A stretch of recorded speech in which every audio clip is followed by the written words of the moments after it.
Welcome to another In Wheel Time podcast, a 30-minute mini version of the In Wheel Time car show that airs live every Saturday morning, 8 to 11 a.m. Central. From Woody's Waterfront Car Show in San Leon, Texas, it's the In Wheel Time Car Talk Show. Just ahead, more car talk from the motorheads you've come to love and appreciate, and participants from today's show. Later, Kondrad will have This Week in Auto History. We'll get you updated on the stories making car news this week as well. Howdy, along with Mike out of this world, King Kondrad DeLong. We need more Jeff Zekin. I'm over here. The fabulous David Ainsley. And let's not forget, Jeff Heitzman has come to support the show today. Yay. We appreciate it. I'm Don Armstrong.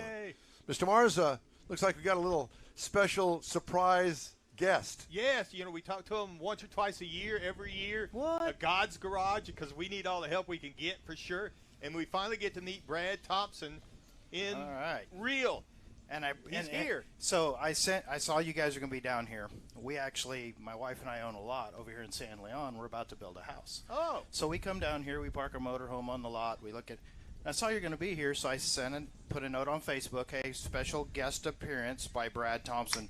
You do not invite yourself on a show without bringing gifts. Yes, that's exactly. Thank you so much. So you guys can hats. divvy those hats up. Thank you very much. And I just wanted to come meet you guys in person and say thank you for having us on your show. All the exposure we get with God's Garage, the fact that we get to take in donated vehicles and then fix them and give them away to single moms is a tremendous thing to get to do.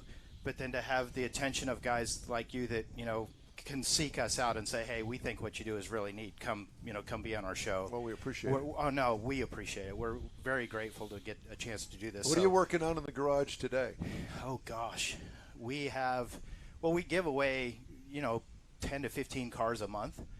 Wow. So, yeah, we're going to do a little Turned them pretty quick. We're going to do a little over 100 this year.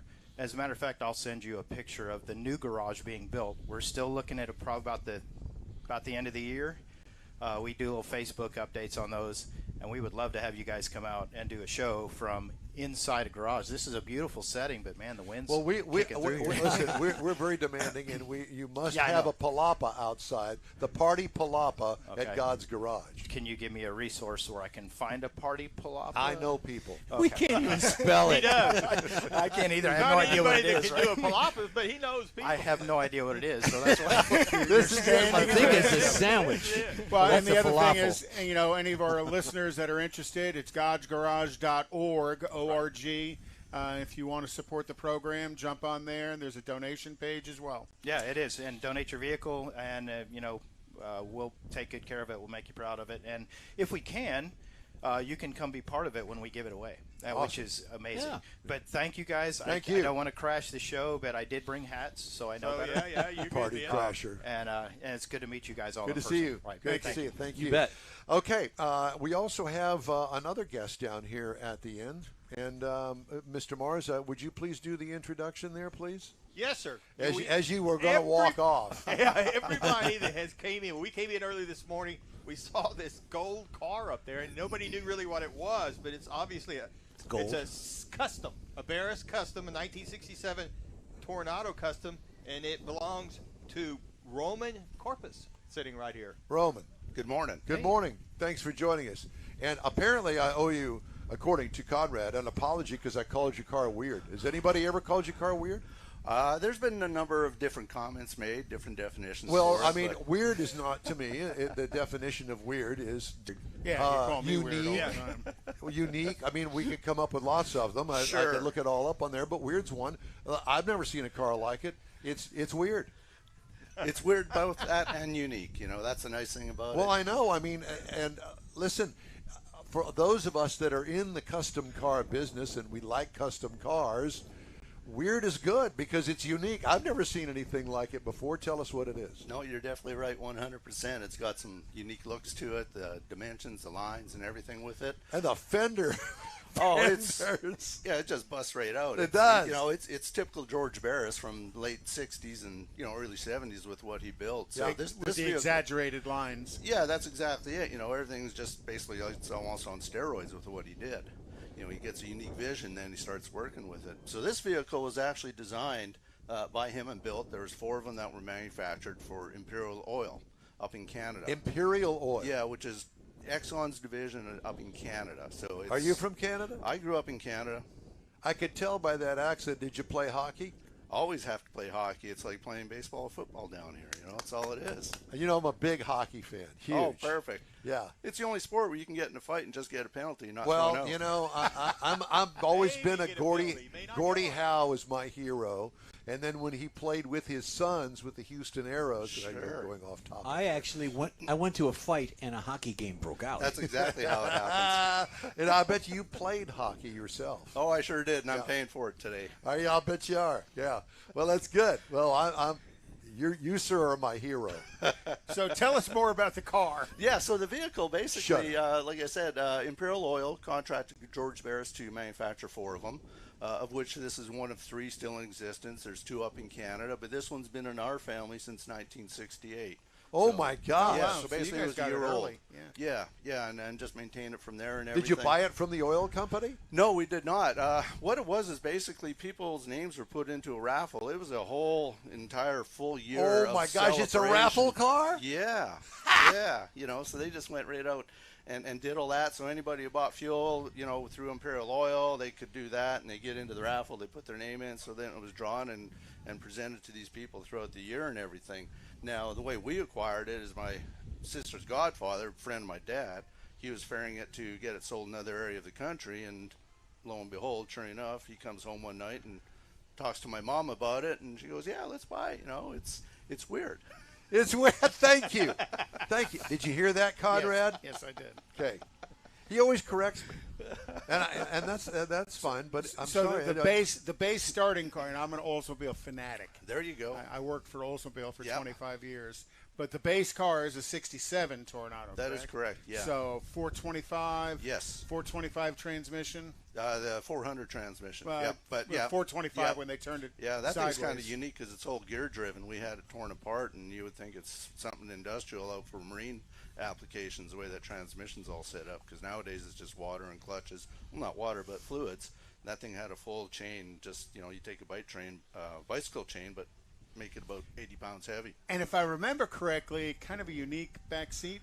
This one here has been stretched 15 inches. So with that, being front wheel drive, you've got the flat floor, which is nice, gives you all that space. So what they did is they've got a single seat on the one side with a fold up card table, of which the passenger side front seat can turn around 180 degrees. oh my God. Because these were designed to To go to drive-ins is what they were designed that's to do. Exactly it. Well, that was the back part of it. Yeah, exactly. So yeah, there's even a nice chest in the back, AM/FM radio on the front and back Oh with 8-track. my God! It's a party car. That's it. And then the other back seat is actually a wraparound seat, so it's wrapped around with a curve 90 degrees. How cool is that? Yeah. Kind of like the couch, Yes, exactly. the curved couch. That is bizarre because it doesn't look like it's been stretched. No, it was fantastic. You can see the photos. Go ahead. I was going to say, if you get to the side of it, because I was eavesdropping while he was explaining how the windows work, there's actually an extra window in there. Oh, you got yeah. the door window, then there's another window, then there's the back window, Yeah. and that's where you can see the stretch. I got you. If Where you the can- stretch is between the end of the front door and the beginning of the quarter glass. Well, I don't So know about that, but you can see it because of the glass. You can realize it's stretched. Yeah. And then basically the other thing is just continuing on with that. There's a lot more fiberglass work because typically they're always built out of metal, but basically the front and rear panels on that vehicle are all fiberglass, so they're hand molded and formed that way through Barris and his crew. And when we got into working with it on the restoration, that was the biggest thing that you'd seen is basically they just took a mold and just started shaving it down and contouring whatever lines they wanted. That's all it was. Wouldn't you love to have been working in the Barris studios back then? Having 4 of those things lined up in there, working them all at the same time? Oh my gosh, how much fun would that be? So the upper rear quarter panels, what are called the flying buttresses. Yep. Those are glass or those are steel? There's the transition pieces right around that area. I don't know exactly where that line is, but it does come down and go in between the two.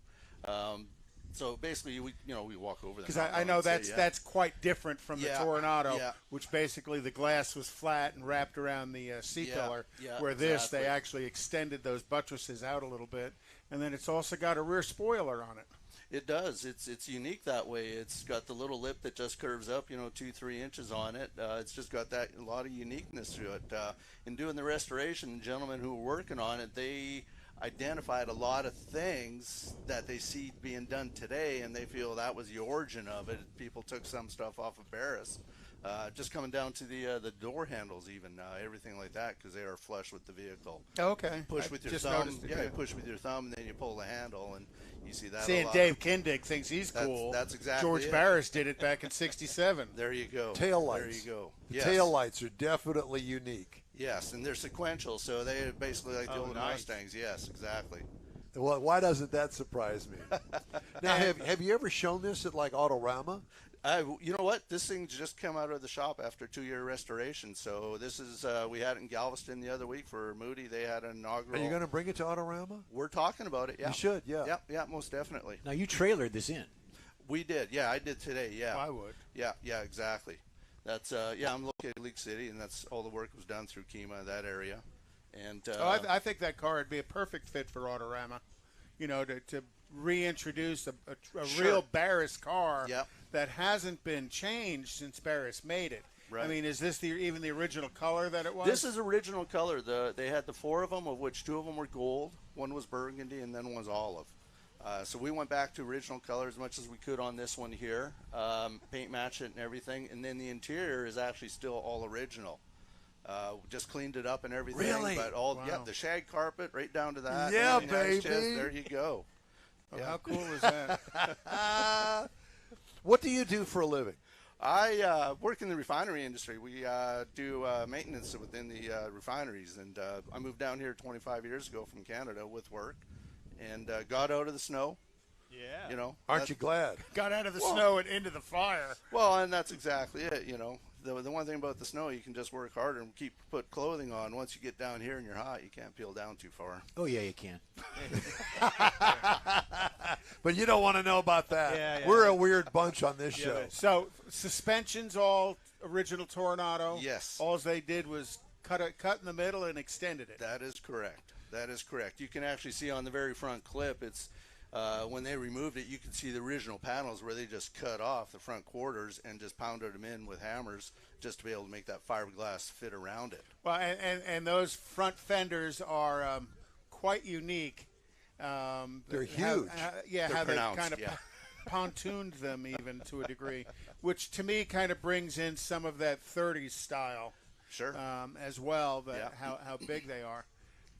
How wonderful is that? Now, I have seen, I don't know that it was yours, but I have seen this car, one of the others maybe, that has kind of floated around in the Oldsmobile world through the years. But this is my first time to take an up-close look, and before I get out of here, I'm going to take some pictures, and if you don't mind, I'm going to post them on the Oldsmobile Club of America. Sure, page. no, I'd be privileged for that. Yeah. How cool is that? And when we get the podcast of this interview done, I'm going to go ahead and post that up as well. Yeah, no. I'm impressed. I mean, when I first saw the car driving up, I'm like, is it really? No, it couldn't be. There aren't very many of them. And then to find out that it is one of those George Barris cars, that is just way too cool. Yeah, it truly is. I've obviously never seen one. It's weird. You're gonna have to get him ball cap with that on it. It's weird. No, he's got other stuff that says I'm weird. He doesn't need to go to Austin to be weird. He can be weird all by himself. Thank you. Most places, of course. So, but your family has had this car since '68. That is correct. That in itself is a amazing. story Yes.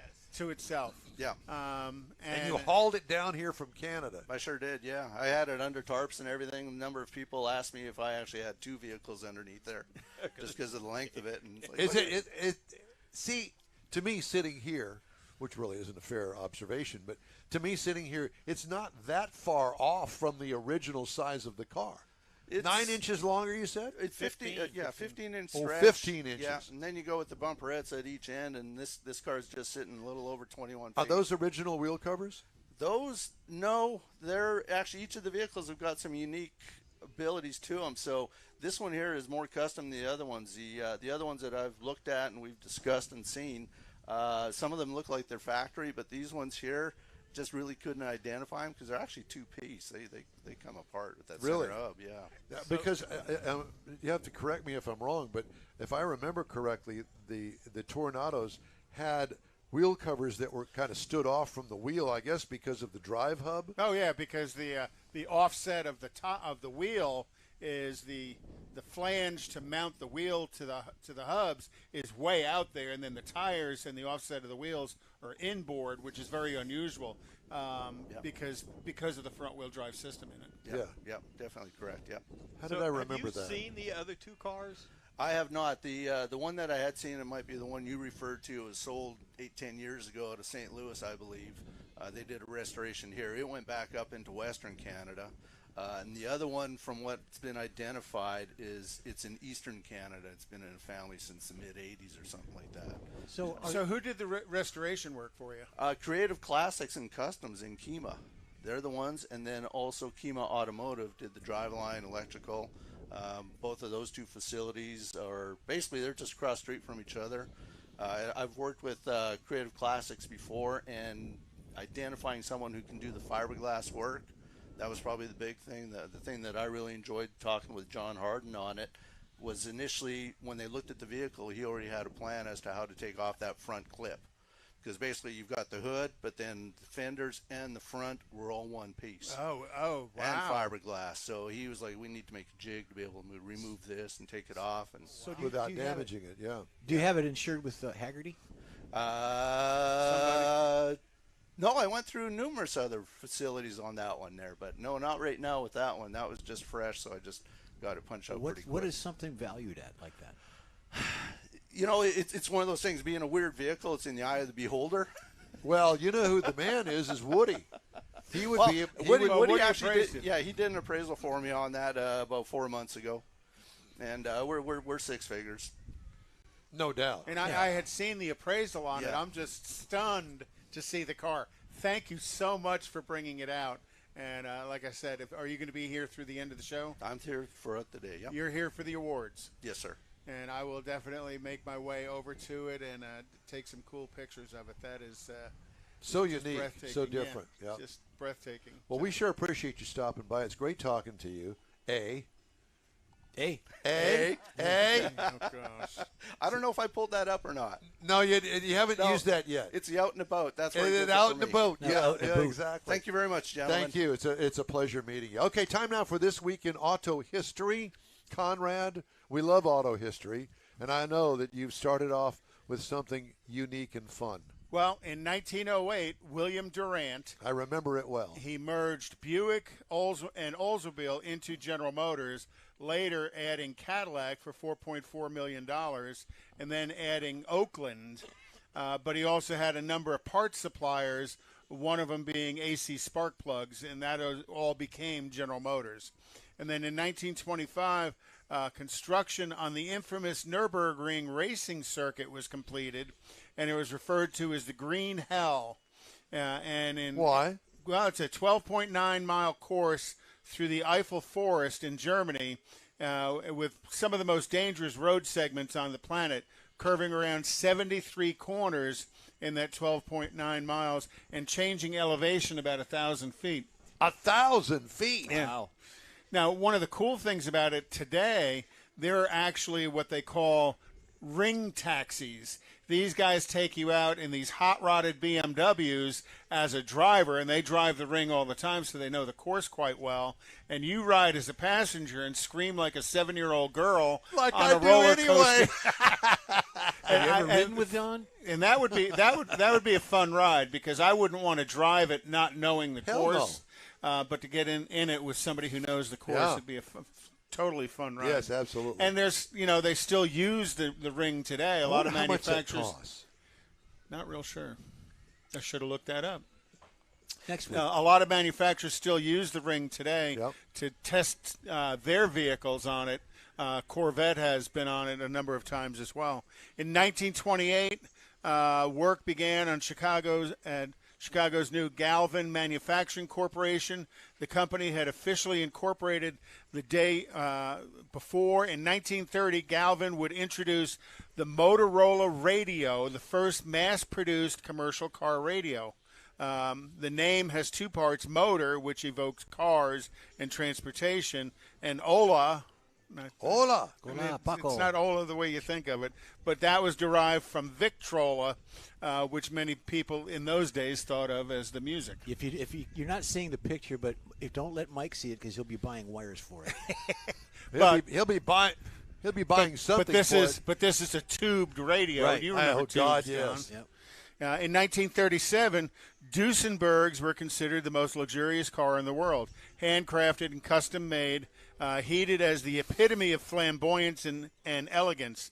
The clientele of Duesenbergs were the rich and famous through the years, with Clark Gable and a number of those other Hollywood types. Don Armstrong. Yeah. And that's where the expression came from, that it's a doozy. That expression came from it's a Duesenberg, and they called it it's a doozy because that was blinded by best, the light. The best of the best. Yep. Because I was blinded by the light. And you were blinded by something else, but second thing to go. In 1948, Honda Motor Company incorporated and developed a motorized bicycle powered by Honda's first mass-produced engine. The success of the bicycle led to a small truck, and now I say small truck, I mean super small truck, like a micro-size truck. Like a Love. Right. And the T60 truck appeared in 1963, and then they started with the S500 Roadster, which is quite collectible today, the little two-seat, kind of like a British MG-looking Roadster.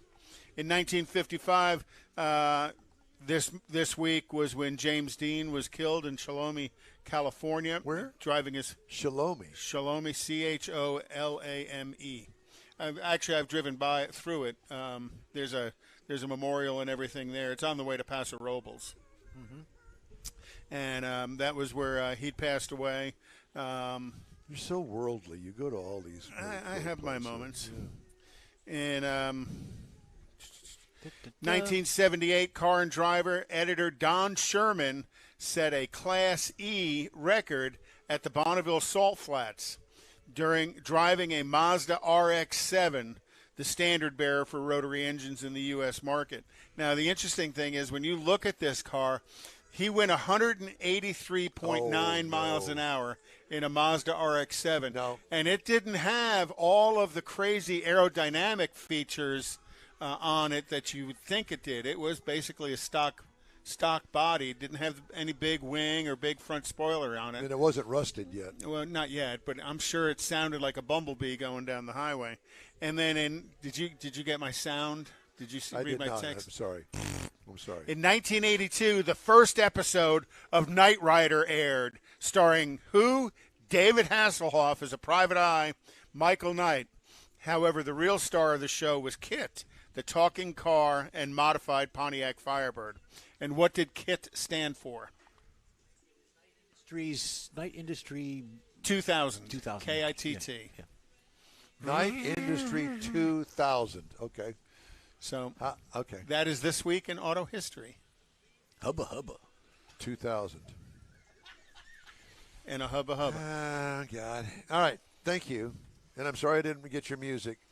We were supposed to hear the music of Knight Rider. I know, but I was consumed with other stuff yesterday, and I didn't have time to download it. It's your fault. It is. Actually, no, it wasn't her fault. She didn't join the party until later in the day. Okay. Time now for some of the recalls and news headlines making stories this week. Battery electrode is improperly sized on the BMW 745e for 22. What? The 22. Yeah, battery electrode is improperly sized. Okay. Size Well, they're matters. calling it an electrode. I think it's the post Yeah. on the battery. Do they still have posts? Oh, Do they put post batteries in a 745E? Yeah. How old school and cheap is that? Well, you got to remember, it's only been two types of batteries. There's been a side post and a top post. They still use top post. Heck, General Motors used side post batteries for 20 years and never did get it right. Yep. They all leaked. We just put a top post battery in Kathy's car. Do you own a 2022 Ford F-150? Well, improper airbag deployment has recalled your car, truck. Ford Motor Company fuel line may be loose on the Explorer and the Ranger for 2022. Causing a thermal event. And parking lights may flicker on the Ford Bronco and the F-150 for the 22 and 23 model years. You know, that has become a huge story and a thorn in Ford's side with all of these recalls and crap that they're turning out. It's a problem. There's lots of news stories about it. And now the CEO of the company is going, we got to get this right because it's costing us millions and millions of dollars per car in recall fees. It's dumb. Nissan Kicks and the Nissan Versa for 2021 could feel the loss of a power steering assist. And I think Tesla Model 3, S, X, and Y, 2017 to 2022, the power windows may pinch your arm off if you stick your arm in there and try to roll up the window because it doesn't automatically go back down when it feels that you've got an arm in there. Saw your arm right off. Kia Sorento, Sorento Hybrid, PHEV, and Sportage from 2016 to 2022. Tow hitch harness fire while parked or driving. Can you imagine going down the highway and the tow, and you see whatever your all tow of is on fire? No, well, either that or just the hitch itself, not even hooked up to anything. You got a flame shooting out the back end. Now, and this is before you went to the Mexican food place on Friday night. I call that Tuesday. That's Taco Tuesday. Yeah, Taco Tuesday. All right. Time now for a quick break.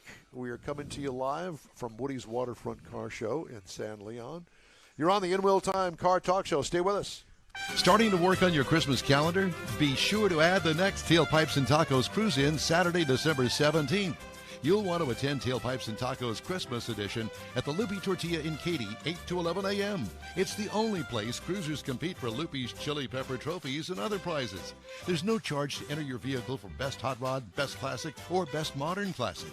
Tailpipes and Tacos is Houston's coolest and most unique cruise-in and is your opportunity to see the best hot rods, show cars, classics, and resto mods. And get Loopy Tortilla breakfast tacos with adult beverages. There's no entry fee and cars will automatically compete for those much sought-after custom Loopy trophies and other prizes. It happens at the Loopy Tortilla Tex-Mex in Katy on the Grand Parkway at Kingsland Boulevard, just south of I-10. It's the Tailpipes and Tacos Christmas Edition, Saturday, December 17th. The In Wheel Time Car Talk Show will be there too. Celebrate the Christmas season with friends and family at Tailpipes and Tacos. Saturday morning, December 17th, 8 to 11. We'll see you then, weather permitting. Gulf Coast Auto Shield is having a car social. Saturday, October 15th, 9 to noon. It's a cruise-in like no other. Expect Ferraris, Lamborghinis, Porsches, Corvettes, and Shelby Mustangs. Get social at this first-ever event. You'll also see Gulf Coast Auto Shield's private workshop. Questions are welcomed. Gulf Coast Auto Shield is easy to get to at 11275 South Sam Houston Tollway near West Airport Boulevard, just south of the Southwest Freeway. Car Social takes place Saturday, October 15th, 9 to noon. Tell your friends, bring your car, and enjoy this rare opportunity to see Houston's finest rides. You'll also learn about nano-ceramic coatings, ExoShield for your windshield, and Expel window tint, among others. The In Wheel Time Car Talk Show will be there too. Join us for Car Social at Gulf Coast Auto Shield Saturday, October 15th, 9 to noon at 11275 South Sam Houston Tollway, just south of the Southwest Freeway. Visit gcautoshield.com to see the show flyer and all the details. The In Wheel Time Car Talk Show is now part of the iHeart family. Now you'll have access to 24/7 Car Talk anytime you need a fix. Just download the iHeart Radio app and ask for In Wheel Time Car Talk, and there we are. Be sure to save us in your iHeart library for instant access. No matter where you are, you have the best Car Talk Show right on your PC, laptop, or mobile device and never have to worry about finding us again. Of course, you can always get access to our video and audio streams via InWheelTime.com and your favorite podcast channel, and all of this is free to you. From the iHeart Radio app, you'll not only hear our Saturday morning live show, but the best shows of the past, updated weekly. Never miss a minute of up-to-date new car reviews, pre-owned reviews, Konrad's Car Clinic, informative interviews, automotive news, and the most fun car talk show on the planet. Just download the iHeart Radio app, search for In Wheel Time Car Talk, save it to your library, and with a tap of the icon, you'll be in touch with your favorite Car Talk team. In Wheel Time Car Talk, streaming now on iHeart.com/In Wheel Time Car Talk. That's it for this podcast episode of the In Wheel Time Car Show. I'm Don Armstrong, inviting you to join us for our live show every Saturday morning, 8 to 11 a.m. Central on Facebook, YouTube, Twitch, and our InWheelTime.com website. Podcasts are available on Apple Podcasts, Spotify, Stitcher, iHeart Podcast, Podcast Addict, TuneIn, Pandora, and Amazon Music. Keep listening, and we'll see you soon.